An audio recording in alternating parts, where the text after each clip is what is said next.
इस वीडियो में हम पढ़ेंगे फ्रांस के राष्ट्रपति के बारे में।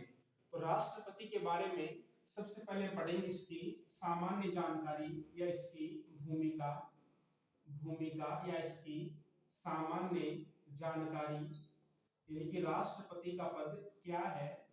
उसके बाद में पढ़ेंगे हम राष्ट्रपति पद के लिए योग्यताएं, यानी कि फ्रांस का राष्ट्रपति बनने के लिए क्या क्या योग्यताएं होनी चाहिए। और उसके बाद में पढ़ेंगे हम राष्ट्रपति के निर्वाचन की प्रक्रिया और उसके बाद में पढ़ेंगे इसका कार्यकाल और सबसे लास्ट में पढ़ेंगे इसको हटाने की प्रक्रिया कि फ्रांस के राष्ट्रपति को पद से किस प्रकार हटाया जाता है। तो चलिए शुरू करते हैं। सबसे पहले इसकी सामान्य जानकारी देखते हैं। जो फ्रांस का वर्तमान संविधान है, जिसको हम क्या कहते हैं, पंचम गणतंत्र का संविधान।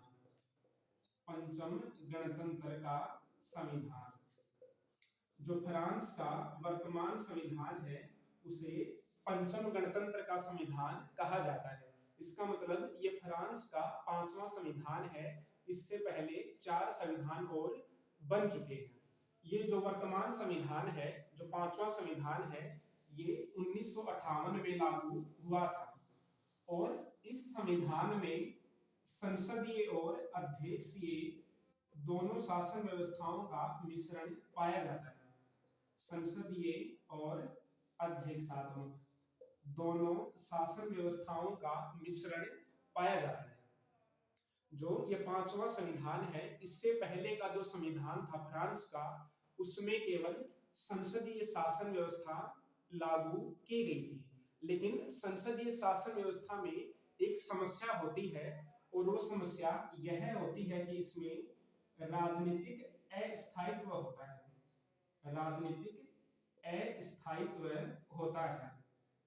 और फ्रांस में भी यही हुआ। फ्रांस का जो चौथा संविधान था उसमें संसदीय शासन व्यवस्था अपनाई गई और कोई भी सरकारें स्थायी नहीं हो सकी। हर दूसरे दिन सरकार बदलती रहती थी, क्योंकि संसदीय शासन व्यवस्था में जो कार्यपालिका होती है वो संसद की इच्छा पर निर्भर करती है। यदि संसद में पूर्ण बहुमत नहीं है तो कोई भी सरकार स्थायी नहीं होगी। इसलिए संसदीय व्यवस्था के दोष को दूर करने के लिए 5वें गणतंत्र के संविधान में संसदीय के साथ साथ अध्यक्षात्मक शासन व्यवस्था को भी अपनाया गया। जो अध्यक्षात्मक शासन व्यवस्था होती है, इसमें राष्ट्रपति ही देश का वास्तविक प्रमुख होता है और राष्ट्रपति जनता द्वारा चुना जाता है, इसलिए वह अपना कार्यकाल पूरा करता है। राष्ट्रपति का कार्यकाल संसद की इच्छा पर निर्भर नहीं करता है, इसलिए अध्यक्षात्मक शासन व्यवस्था में राजनीतिक स्थायित्व पाया जाता है, जबकि संसदीय में राजनीतिक स्थायित्व नहीं पाया जाता। तो फ्रांस में राजनीतिक स्थायित्व को लाने के लिए अध्यक्षीय शासन व्यवस्था को भी अपनाया गया। तो इस प्रकार 5वें गणतंत्र के संविधान में संसदीय और अध्यक्षात्मक शासन व्यवस्था का मिश्रण पाया जाता है, जिसके तहत राष्ट्रपति के पास वास्तविक कार्यपालिका की शक्तियां हैं। जैसे भारत का संविधान है, उसमें संसदीय शासन व्यवस्था अपनाई गई है। तो जो भारत का राष्ट्रपति है वो एक नाम मात्र का प्रमुख होता है, उसके पास वास्तविक शक्तियां नहीं होती हैं। लेकिन अध्यक्षात्मक में राष्ट्रपति के पास सारी की सारी शक्तियां होती हैं। तो ये हो गई इसकी थोड़ी सी भूमिका। अब देखते हैं फ्रांस के राष्ट्रपति की योग्यताएं।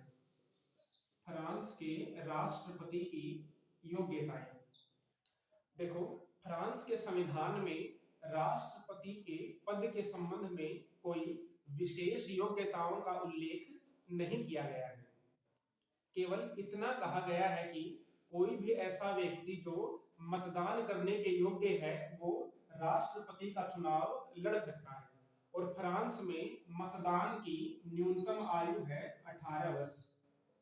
जो मतदाता है फ्रांस में उसकी न्यूनतम आयु होती है 18 वर्ष। इसका मतलब है कि 18 वर्ष का कोई भी व्यक्ति राष्ट्रपति पद का चुनाव लड़ सकता है, राष्ट्रपति पद के लिए उम्मीदवार हो सकता है। तो इस प्रकार फ्रांस के राष्ट्रपति के बारे में संविधान में किन्हीं विशेष योग्यताओं का वर्णन नहीं किया गया है, लेकिन एक बात कही गई है विशेष रूप से, और वो यह कही गई है कि जो फ्रांस के भूतपूर्व राजवंश हैं उनसे संबंधित कोई भी व्यक्ति राष्ट्रपति का चुनाव नहीं लड़ेगा। क्या कहा गया है कि जो फ्रांस के भूतपूर्व राजवंश हैं उनसे संबंधित कोई भी व्यक्ति राष्ट्रपति का चुनाव नहीं लड़ेगा। तो ये हो गई राष्ट्रपति पद की योग्यताएं। अब देखते हैं राष्ट्रपति की चुनाव या निर्वाचन प्रक्रिया। चुनाव प्रक्रिया तो देखो, जब फ्रांस का वर्तमान संविधान जो कि 1958 में लागू किया गया था, उस समय अप्रत्यक्ष निर्वाचन की व्यवस्था की गई थी। किसकी? अप्रत्यक्ष निर्वाचन की व्यवस्था की गई थी। लेकिन इस व्यवस्था को 1962 में बदल दिया गया। कब बदला गया? 1962 में। अब राष्ट्रपति का चुनाव अप्रत्यक्ष निर्वाचन से नहीं होता है, बल्कि जनता द्वारा प्रत्यक्ष निर्वाचन से होता है। जनता द्वारा प्रत्यक्ष निर्वाचन से होता है। इसका मतलब जनता राष्ट्रपति को सीधे रूप में वोट डालती है और फिर राष्ट्रपति का चुनाव होता है। तभी फ्रांस का राष्ट्रपति शक्तिशाली होगा, क्योंकि जहां पर राष्ट्रपति जनता द्वारा नहीं चुना जाएगा प्रत्यक्ष रूप से, वहां का राष्ट्रपति शक्तिशाली नहीं होता है। तो फ्रांस के राष्ट्रपति का चुनाव जनता द्वारा प्रत्यक्ष रूप से किया जाता है। अब किस प्रकार किया जाता है वो देखते हैं। देखो, राष्ट्रपति के चुनावों में जीत प्राप्त करने के लिए मतदाताओं का कुल बहुमत होना जरूरी है। किसी भी व्यक्ति को फ्रांस में राष्ट्रपति का चुनाव जीतने के लिए मतदाताओं का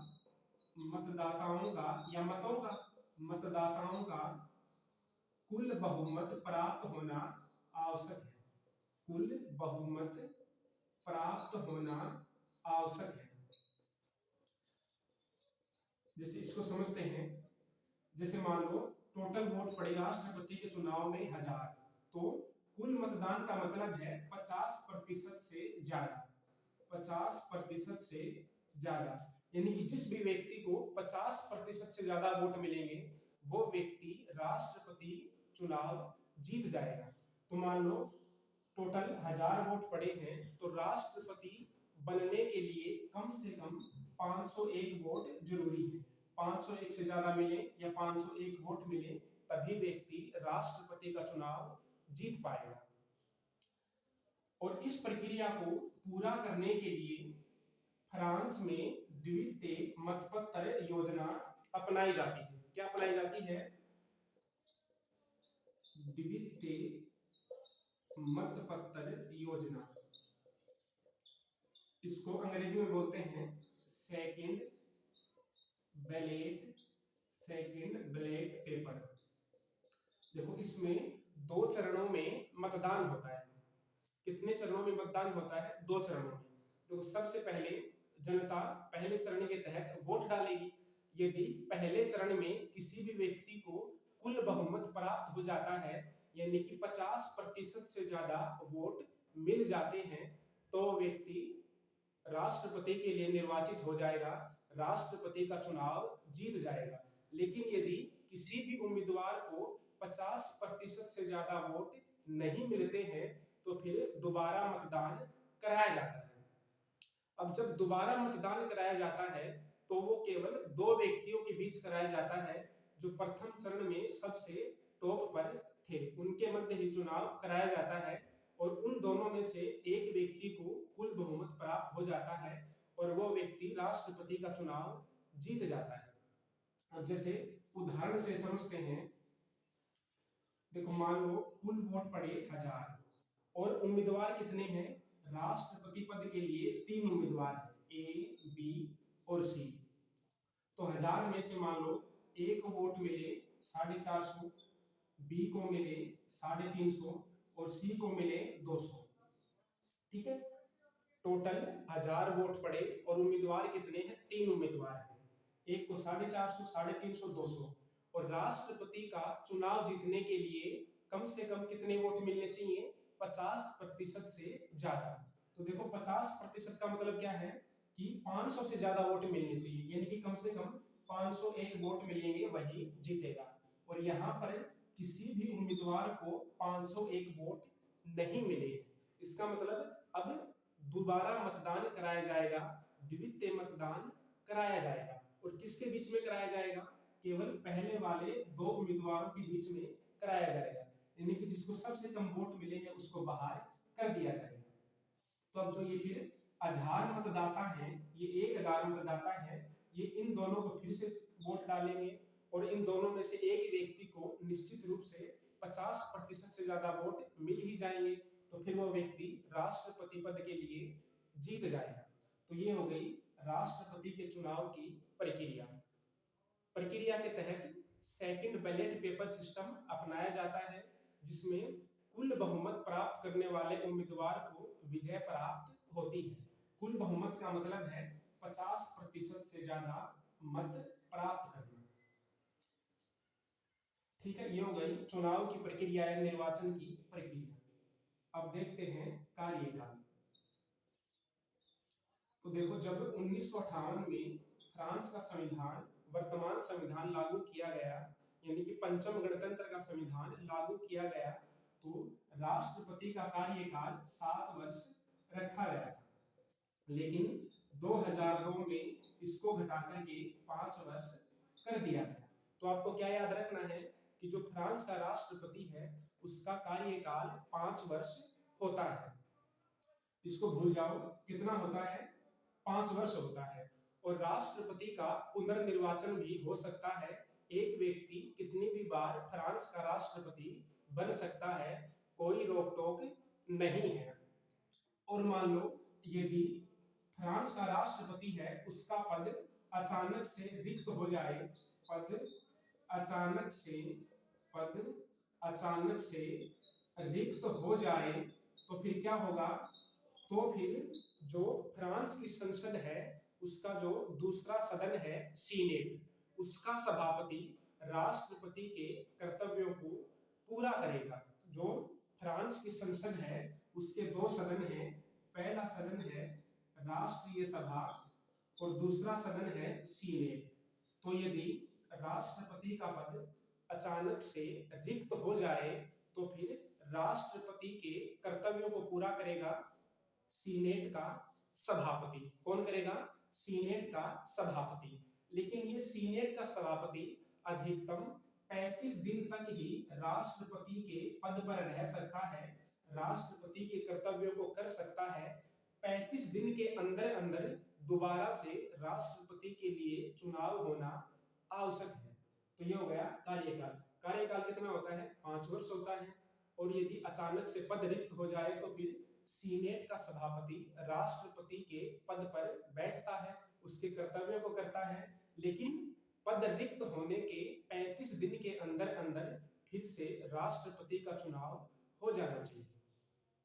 ये हो गया कार्यकाल। अब देखते हैं पद रिक्ति या हटाने की प्रक्रिया। हटाने की प्रक्रिया, राष्ट्रपति को हटाने की प्रक्रिया या पदच्युति। तो देखो, राष्ट्रपति को, जो फ्रांस का राष्ट्रपति है, उसको हटाने का आधार क्या है? राजद्रोह। आधार क्या है? केवल राजद्रोह। फ्रांस के राष्ट्रपति को राजद्रोह के आरोप के बाद ही हटाया जा सकता है। और जो राजद्रोह का दोष है या आरोप है, वो संसद के द्वारा लगाया जाता है।